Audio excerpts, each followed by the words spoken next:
Welcome back to By the Bookshelf. I'm glad you can join me this evening.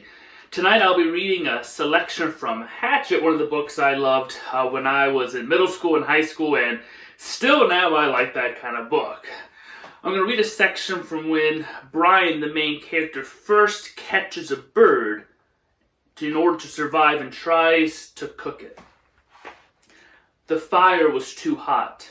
The flames hit the fat and the bird almost ignited. He held it higher, but the heat was worse, and finally he moved it to the side a bit, and there it seemed to cook properly. Except that it only cooked on one side, and all the juice dripped off. He had to rotate it slowly, and that was hard to do with his hands, so he found a fork stick and struck it in the sand to put his cooking stick in. He turned it, and in this way he found a proper method to cook the bird. In minutes, the outside was cooked, and the odor that came up was almost the same as the odor when his mother baked chickens in the oven. And he didn't think he could stand it, but when he tried to pull a piece of the breast meat off of the meat, it was still raw inside. Patience, he thought. So much of this was patience. Waiting and thinking and doing things right. So much of all of this, so much of all of living was patience and thinking. The story of Hatchet is about a young teenager named Brian who survives a plane crash in the wilderness of Canada and has to learn to survive on his own. And all he really has is, you guessed it, a hatchet. His life and circumstances are suddenly new, and he has little frame of reference for the choices he has to make and what to do next. He's never been in this situation before. We've never been in this situation before. Sure, our world has been people in the past, but not us. We don't have much frame of reference for the decisions we all must make going forward, for our own families, for our businesses, churches, society. We haven't made these kind of decisions before. But decisions must be made. I'm thankful I don't have to make decisions about schools and businesses and all of that. But together, we must make decisions about what we do as Derry Presbyterian Church moving forward. Now, waiting is hard. I'm not good at it. I so often find myself just jumping in and figuring it out as I go. I want to get started, get moving, do something. It seems like we've been waiting so long. When we first closed the building, I think the majority of us thought, we'll have to wait a few weeks and then we'll all be back together. It's going to return to normal so soon. And maybe now your patience is growing thin. But Brian is right. So much of life is patience, waiting and thinking and doing things right. So much of all of this, so much of all living is patience and thinking. Just like Brian had to figure out how to cook the bird, we've been trying to figure out digital dairy. Some things work, and some things don't. We've made mistakes and found things that have really connected with people. The next steps, though, are going to require even more patience and thinking because there are no easy answers. Every church may act a little differently because every church is different. Its size, its context, its location, its members. So as we think of these issues, I want to make sure we don't conflate reopening church with reopening society, the economy, being able to get a haircut, go to the park, eat outside at your favorite restaurant. They're two very different things. Church and the economy. For one, at church we might be sitting very close together for a very long time.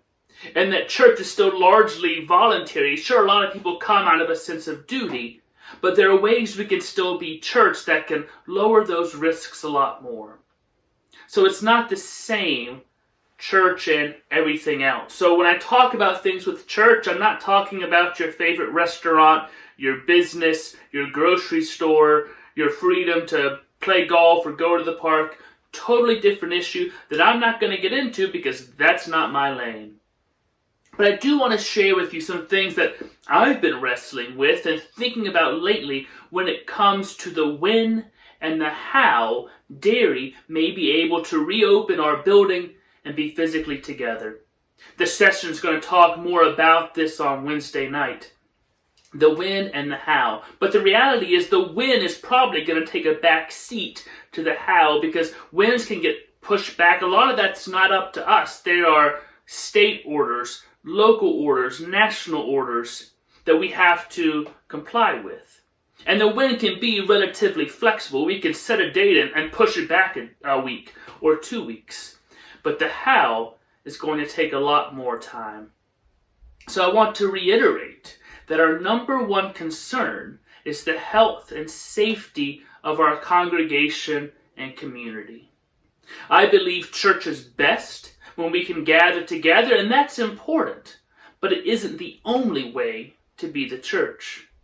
Many of our members have connected with Derry from a distance for years now. We can still be the church at a distance even if that isn't optimal. We can still connect with one another, still worship, still serve. We can do our mission of proclaiming God's word, sharing God's love, and practicing God's justice, even if we aren't physically together. It isn't optimal, but we can do it. I kind of think of church sometimes like that Hippocratic oath that we should do no harm. While we continue to worship, serve, and connect digitally, we aren't doing anyone active, irreparable harm. Sure, we might be missing out on some good opportunities, that connection we all like to have when we're together. We might miss out on some good, but we aren't actively doing harm. I cannot guarantee the same can be said if we gather in person right now. Now, I don't want to be alarmist and assume the worst. I think for the most part, a lot of us haven't been directly affected by the virus. And we have done, I think, a pretty good job of flattening the curve, both locally and nationally. So much so that we begin to wonder, well, is this even an issue anymore? What are the chances something could happen? And everyone has a different aversion to risk. Some are okay with high risk, some aren't even okay with low risk. Some of you have insurance for absolutely everything in your life, and some of you only have what is mandatory, and you might have the minimum coverage you need. Everyone's different in that. But I want to make sure we're not just the first ones jumping in too soon. Because it doesn't hurt that much to wait as other things kind of open back up and see, does this virus flare back up or not? If it doesn't and it seems like it's mostly gone away, great, that's good news. We can start opening back up. But there's no reason for us to be the beta testers of society here. We do have the option to wait and see before we jump in too soon. And that's going to require patience. I recently read the story of Reverend Shannon Mang and the Living Spirit United Church in Calgary, Canada. Several weeks ago, kind of somewhat near the beginning of all this, but still a few weeks in, the congregation had a worship service and then gathered together for a celebratory social event. There were only 41 people present, and they were careful to observe social distancing of 6 feet and good hand washing. They followed all the rules they knew. They were led to believe that distance and hygiene would keep them safe. Despite that, 24 of the 41 people at the party ended up infected, and 2 of them died. Reverend Mang says she would do anything for a do-over. That's my personal nightmare, and maybe it's yours too. What if we gather together and try to do everything right and people get sick and die? Now I know there is nothing without risk. Every time we gather together, there's a risk of something.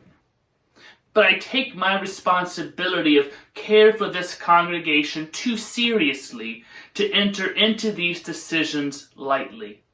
And so I'm trying to practice patient thinking. Here are some of the things I've been thinking about. First word is liability. That's a scary word. There are a lot of liability questions being asked right now and not a lot of answers. Can a business or organization be held liable if someone contracts COVID-19 while working or voluntarily attending? Can an organization or business or church, for that matter, be found to have been negligent? There's a lot of debate on that. Many insurance companies, including ones focused on churches, are waiting to see how certain litigation plays out before deciding what COVID-related issues may be covered. Most insurers are saying COVID is not covered under workers' compensation because it's somewhat hard to prove where someone actually became infected or exposed. And yet, with diligent tracing efforts, positive cases have been tracked back and traced back to churches, events, and businesses. We could follow all the rules, but later learn it wasn't good enough and potentially be sued. Now, I think there'd be a high chance we'd win that case, depending on the circumstances, but the legal fees and the trauma from that lawsuit would wreak havoc on the church. And we all know people are more than willing to find reasons to sue anyone or anything they believe has money. So there are many conversations in the church and in business circles right now about this vulnerability of being sued if members or visitors contract the virus. Now, I realize we could be sued at any time for an accident or something else. But this seems a bit different, knowing that there's a lot of suggestions and guidelines to follow, and there are so many unknowns still. The denomination is recommending we have conversations with our insurers before we make decisions about reopening, and so we've been in conversation with our insurance company. They didn't give a lot of specific answers yet, just pointing to some larger guidelines. So those are some issues we want to take seriously, because that can affect the present and the future of the church. What liability issues are there in opening and having workers come and worshipers, volunteers? How can we make sure we do everything possible we can to keep people safe? Because if we skip on just one thing and someone gets sick, that opens us up to being sued or being found negligent. So part of it is making sure we have the right practices, the standards, the things in place before we reopen to try to minimize that risk. And that does take time. Okay, let's talk contagion spread. So many delightful words and phrases by the bookshelf this evening. An article that's been recently shared by many friends and been making the rounds on the interwebs is by a doctor who's a friend of our very own Julie Utzler. Dr. Aaron Bromage is an immunologist at the University of Massachusetts, Dartmouth. And he wrote an article that has been very helpful to me, helped me understand how COVID could potentially spread in a gathering like a worship service.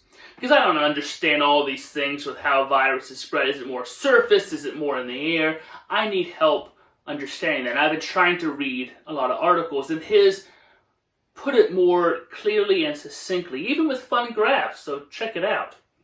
So as things reopen, the virus will be given fuel. Now, I'm not going to argue the pros and cons of reopening the larger economy here, because that's above my pay grade and outside my lane. But more people in contact with each other, whenever that happens, will increase spread. Now, since we are a tourist town, people from around our region will come here. So even if the virus appears to be contained in our area, an outbreak could start again from someone outside of our community. Now, most people who become infected are infected because someone in their house is infected out in the community. Some of the most common places where spread has occurred up to this point are at meatpacking plants, religious services and celebrations, business networking events, and warehouse environments. The reason for this is COVID is contracted by breathing in enough virus particles, potentially as few as 1,000. A sneeze or a cough releases 200 million of those particles in the air. Speaking produces much less, and singing produces much more than speaking, but less than a cough or a sneeze. More on singing later. So, Dr. Bromwich references a few known cases where groups were exposed at a choir practice, a restaurant, and a call center. Dr. Bromwich says social distancing guidelines don't hold in indoor spaces where you spend a lot of time, as people on the opposite side of the room have been infected in the past so far. The principle is viral exposure over an extended period of time. In all of these cases Dr. Bromwich cites, people were exposed to the virus in the air for a prolonged period. Even if they were 50 feet away, such as in the case of a call center or a choir practice, even a low dose of the virus in the air reaching them over a sustained period was enough to cause infection and in some cases death. Dr. Bromwich maintains that social distancing rules are really to protect you with brief exposures or outdoor exposures. Like if you're going to the grocery store and you just pass someone by, that's not a big issue. If you're in the line, you want to stay 6 feet away, but you might only be in that line for 5-10 minutes at the most. That's when social distancing guidelines work the best, or when you're outside. But if you're inside, with the same air being recycled, and you're 6 feet away, you're there for an hour, it doesn't really make much of a difference. So in these situations, like grocery stores, going to Lowe's, running through the drive-thru, being outside, walking along a path, there's not enough time to achieve the infectious viral load. When you're standing 6 feet apart, or where wind and the infinite outdoor space for viral dilution reduces the viral load. The effects of sunlight, heat, humidity on viral survival all serve to minimize the risk to everyone when outside. This is one key reason on that how discussion of reopening. We're really looking at starting with shorter outdoor gatherings. If we are in the sanctuary with an hour with 100 people, let alone 300 people, even with masks, the risk of infection is so much greater. But if we can be outside for a while, whether it's a youth Bible study and we're sitting in a big circle outside, whether it's a short Tuesday evening worship service that's 30 to 45 minutes and people can bring their own chairs and still space themselves apart, that's going to be relatively safe. That's probably the best place to start. It allows us to kind of feel we're back at church together, see people physically, even if you're not standing right up on each other. It's the safer way to begin reopening some of those in-person activities. See, the challenge, though, with all of this becomes even harder when we consider that about 40% of positive cases of COVID have been among completely asymptomatic people. They felt fine. We can feel totally fine, go out somewhere and think, well, I don't need a mask, I'm healthy, I don't have to worry about infecting people, I feel fine. I got my temperature checked, I can't be a risk. But you still can be. Which is why masks or face shields are so important. It's not just about keeping yourself safe, it's about keeping others safe. Now, masks aren't 100% effective. Face shields aren't 100% effective. But when everyone wears a mask, the risk is much, much lower. So please do wear a mask if you're going to come into church or even going out anywhere. It keeps you safer and it keeps others safer. And I know they aren't comfortable. I don't like wearing them. It's hard to speak. It's hard to sing. You can get hot, you can feel claustrophobic. I suggest you just try practicing wearing it 10 minutes at a time inside before you go out. But one of the key things here is if we do gather for in-person worship, it's not fair to those who are more concerned for some to show up without a mask and some to show up with a mask. And we can't force anybody, more on that later, but please do be considerate of others. There's a whole text in the New Testament where Paul says, you might not be worried about one thing, but if it causes other people to worry, it causes other people to stumble and fall, just don't be a jerk, do it for them. Even though you think it's fine, worry about them. I think that's an attitude we can all have right now. Do what's going to help the people who are most vulnerable, who are most at risk, and who are most concerned. Because in the grand scheme of things, wearing a face shield or a mask or standing further apart is not the biggest sacrifice in the world. It's a small thing to be able to help others feel more okay and potentially keep them safe. Okay, let's talk about the one that's going to hurt for a lot of us now. Singing. Now, many of you have heard the story about the choir in Washington who gathered for a rehearsal in the relatively early days of the virus. Even though people were aware of the virus and took steps to minimize transfer, a single asymptomatic carrier infected most of the people in attendance. They did everything right we knew at the time to do, and people still got sick, and some died. Dr. Bromage asserts that singing to a greater degree than talking aerosolizes respiratory droplets extraordinarily well.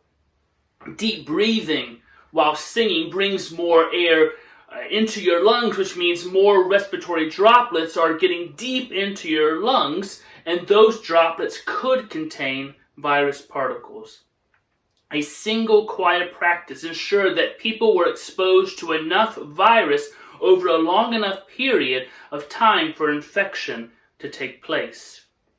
Now imagine our sanctuary filled with people singing multiple songs and a choir up front. I know it's gross to think about, but we're always inhaling other people's respiratory particles that they are expelling. As Tracy Kenny lamented to me the other day, oh my gosh, what have I been doing to the night wines all these years? Tracy sits behind them. Even in masks, while we are singing, we are inhaling and exhaling enough air for the particles to breach the confines of the mask. Recently, there was a webinar sponsored by the largest singing and performing arts groups in the country. These are the groups that have the most to lose by not singing or performing anymore. It's choral associations, barbershop groups, concert singers, and more. The first 90 minutes of the webinar featured Dr. Lucinda Halstead, the president of the Performing Arts Medical Association and the medical director of the Department of, I'm not going to get this right, otolaryngology, that's a big word, at the University of South Carolina, and Dr. Donald Milton, an infectious bioaerosol specialist at the University of Maryland. And they spent that first 90 minutes explaining the science behind the dangers of singing at the present time. Now, our own Dan Stokes attended the webinar, and you can watch the whole thing on YouTube, but I'll summarize it for you. After laying out all the science, they concluded there is no safe way right now for singers to rehearse together until there is a COVID-19 vaccine and 95% effective treatment in place. In their estimate, they think that's at least 18 to 24 months away. Now, others think we might have a vaccine by the end of the year, or maybe this time next year. I don't know when that will be, and even when there is a vaccine, many people aren't going to feel comfortable taking that very first kind of beta run. They're going to want to wait and see how that works. So there are many cases where vaccines are developed, and 6 months later they realize it doesn't work, or it can actually make things worse. So even if there is a vaccine, many may wait a few months, 3, 4, 5, 6, to be able to take it. So I'm not sure what that timeline will be. but they're asserting that it's not safe to sing together right now. Here's some other key takeaways. There is no spacing solution for singing groups that would eliminate risk. And we've tried to keep maybe just one or two singers at Derry on Sunday. We started with, small groups of 4 or 6 people, but as we learned more, we realized that's not very safe. The best we can do is try to spread people out as far as possible and have fewer and fewer. The doctors cite a lack of proper ventilation as a cause to spread the aerosolized virus. Even multiple changes of air per hour in the room or an ultraviolet light may not fully eliminate the virus, which can infect people at the micron level and can travel as far as 16 feet. So physical distancing on stage for a choir, according to Halstead, would not be possible. You would need a football stadium-sized space to space apart a larger choir. And the reality is, masks don't provide safe methods of singing. Halstead states there are no barriers currently safe for singing. An N95 mask may provide some measure of safety if it is fit tested. They're pretty good, but it would be difficult to breathe, hot, decrease the levels of oxygen with rebreathing, cause headaches with an increase of CO2, and could injure people with significant health issues like asthma. So singing in that mask isn't really very practical. Dr. Milton outlined a study of influenza patients who sat in masks for half an hour without coughing and simply recited the alphabet 3 times. Even speaking only a few sentences, participants with masks shed influenza virus from their breath in fine particles that escaped their masks. In the end of the webinar, the following sobering conclusions were shared, and remember, this is from the groups who have the most to lose by not singing anymore. So there's not some hidden agenda here. They conclude there is no safe way for choirs to rehearse together until there is a vaccine or 95% effective treatment in place for at least a year. At least probably will take a year. Perhaps occasionally outside in small groups, but only when the wind is not at your back could small groups sing. But remember, masks and spacing do not protect singers from contagion. The group is figuring honestly that there will be no concerts or public performances this fall, and frankly, they think for a lot longer. And then on top of all of that, they brought up issues, again, with liability with singers and audiences that we've already covered. That's a lot of information to take in, and yes, this is one webinar with 2 specialists, and things may change. New information may change that. But I want to set expectations now that most choirs, performing groups, they're not going to have these big concerts this fall and potentially much longer. That's a lot to take in. We're going to need some extra Derry good news this week after all of that. So what does all this information mean for us? Dan has already shared this information with the choir and is starting to share his ideas moving forward. We're going to work on some of those digital choir videos. You might have seen some online. We're partnering with someone. We're going to contract that we can get the base videos, teach a song digitally, have people record their parts at home, or even potentially come to the church. We can record outside, and then send all of those raw footages to this person who can then compile them and make those digital choir videos. Maybe this fall we can move into quartet groups that can sing periodically. We want to have some kind of Christmas concert, but it's probably not going to be the large full choir concert with a giant orchestra and a jam-packed sanctuary. That's probably not going to happen. Are we going to get creative with it? You bet we are. Are we going to have something? Absolutely. We're not going to let Christmas pass without that theme that can just inject so much joy and peace and comfort into people's lives. So for the time being, we will try to limit services to 2 vocalists who can space apart. And we'll also be vetting vocalists to ensure that their risk of previous exposure is lower. If we do some outdoor services, we can again use one or two lead singers.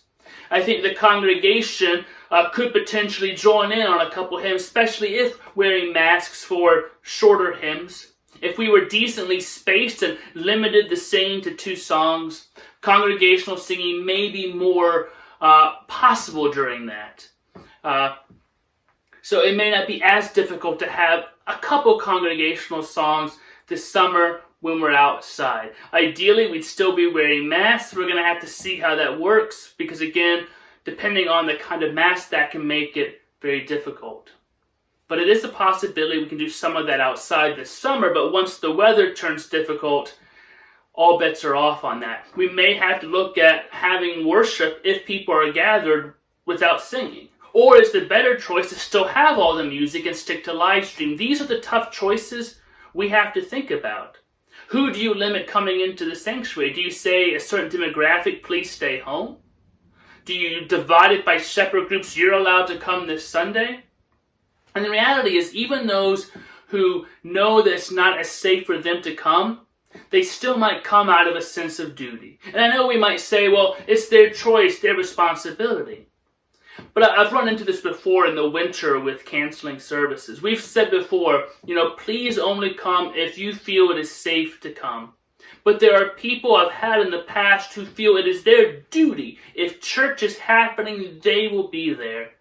And they've been hurt trying to leave their home or come into the church. So we want to try to take some of that away from some people where they may have to put themselves in a difficult choice. Yet also, we don't want to forbid people coming. It's going to be tricky no matter what. So we're still hoping to have music, to have worship, to have baptisms, whether it's maybe just a family comes in on a Sunday for the live stream, or maybe we have some of those outdoor services where some families can gather. Maybe it's a Sunday morning, maybe it's a Tuesday afternoon. But singing is going to be more of a challenge moving forward.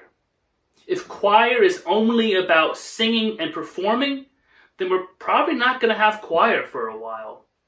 But if choir is more than that, if it's about connecting, teaching, learning, growing, innovating, and serving, then we can continue to find ways to have choir and be a choir together.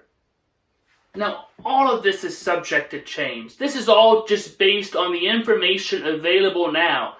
And 2 days from now, we might have new information. Because things do change quickly, for good or for bad. We have to be patient, and we'll continue to think as new information comes in. Okay, so that was singing, and that was a lot to take in. But there's still more to discuss, so you better take a sip of that coffee or go grab some ice cream, hit pause. I think you deserve it. Now, there are, of course, other practical considerations we have to think about. We're obviously probably not going to pass offering plates for a while or friendship registers, so we're working on other ways to receive offerings if we have in-person worship. We also ordered some touchless hand sanitizing stations way back in February, but they remain on back order. We've been getting some hand sanitizer, though, so we could have something out, but we have to make sure we'd have enough of that available. We also won't open the building until we can ensure we have enough cleaning supplies and sanitizing supplies readily available to clean off services. Our cleaning crew has been able to keep coming in and clean during the evenings. We want to make sure we have things available right in those instances to clean things if needed. Another question is whether we set up wellness stations or checkpoints. Dean Hooper sent me some information and resources about those. Do we need to have those kind of stations set up to check temperatures, sanitize hands, etc.? Who would staff those, and what would it look like to then potentially turn someone away from the church? And would those stations create problems with lines? What's the cost benefit analysis on them? Since many people who are more contagious don't have symptoms or a fever, are those wellness stations worth it, or do we create our own just with hand sanitizers and extra masks for those maybe who don't have any. All these practical things to consider. As you can see, there are many questions, and these shared are honestly just the tip of the iceberg. And then there's the most unpredictable factor. People. Maybe you've been as disturbed as I have about some of the attitudes and actions of people as things have started to open up. Some businesses have had to reclose after opening because their staff was put in danger. People just weren't treating things seriously or acting like buffoons sometimes. Employees were made to feel unsafe, more unsafe from customers than from the virus. There have been actual acts of violence, and now that isn't everybody. It has happened more than I think we want it to happen. People have been assaulted, even killed, for asking people to wear a mask or social distance. Now, the reality is we can't control everyone's actions. We could ask people to wear a mask, but we have no way to actually enforce that. And I wouldn't ask anyone to do that because that could put an usher or a greeter or anyone else in an unsafe situation. The idea of wearing masks in public has been met with some very open hostility. I think our church, for the most part, would be okay with it because I know you want to protect each other. But we have no idea how visitors coming in will act or react. Some are actually trying to go into places and cause a problem to potentially have a lawsuit later. Is this likely? Probably not. Is it a possibility? Maybe. We have to at least consider it. While these things in and of themselves may not be a reason to keep the building closed, it's sadly something we must consider. Who can come into the building? Who may come into the building? How do we interact with those who are not abiding by safety guidelines? Who do we turn away if they appear sick or coughing? What does that look like? Who gets to come on a certain Sunday? All these things take time to process and think about. And we've been trying to do that in these last several weeks. And as new information comes in, we're changing up some of those models. The church session will continue to think through these and many other issues this Wednesday at the session meeting and into the weeks and months to come. We are getting guidance from local governments and emergency management groups, other churches, the denomination, doctors, and many more people. So the reality is we have difficult choices ahead of us. You might have difficult choices about whether you want to send your child back to school or to daycare or not, whether you'd send them off to college, whether you will open up your own business, how to do that, how to keep your employees safe, how to keep yourself safe, how much you will go on vacation or travel to see family. How will that be affected? We all have some difficult choices to make, and we probably won't all make the exact same choices, and that's okay. But the temptation is to act quickly to return to normal. But normal is gone. We will be patient. We will think carefully. We will be flexible. We may have to make changes as we go, but we will figure it out. One of the co-moderators at the General Assembly of our denomination, Cindy Coleman, recently posed these questions to churches. She asks, do we want to use the resources of time, talent, and treasure available to us now to figure out protocols and practicalities for opening buildings in a way that might help people stay safe but will not be guaranteed? Or do we want to use the resources of time, talent, and treasure available to us to be the body of Christ dispersed and deployed until it is safe for all people to return to our buildings without restrictions? Now, I don't think it has to necessarily be an either-or answer to those questions, but both questions are worth considering, and considering patiently and thinking about the ramifications for how we answer and respond to both. We will ask ourselves these questions, and we will be patient with the answers as we look toward our future together. It may be different, and it may be new, but I believe it can still be good. Change is always an opportunity. Let's make the most of this one. Let's work together. Let's pray for those who have tough decisions to make. Let's give each other a whole lot of grace. And let's be the church, whatever that looks like today, tomorrow, and into the future. I hope you'll join me next week as we'll talk about the temptation to want to look back and return, rather than move forward into the future God calls us to. Sometimes a return isn't possible, but a new destination may just be the promised land. We just need God to guide us through the wilderness to the bright and promised future. So I leave you with Paul's words to the Christians in Rome, Romans 12:12. Rejoice in hope. Be patient in tribulation. Be constant in prayer. So let us do that together, with and for one another. And may God be with you till we meet again.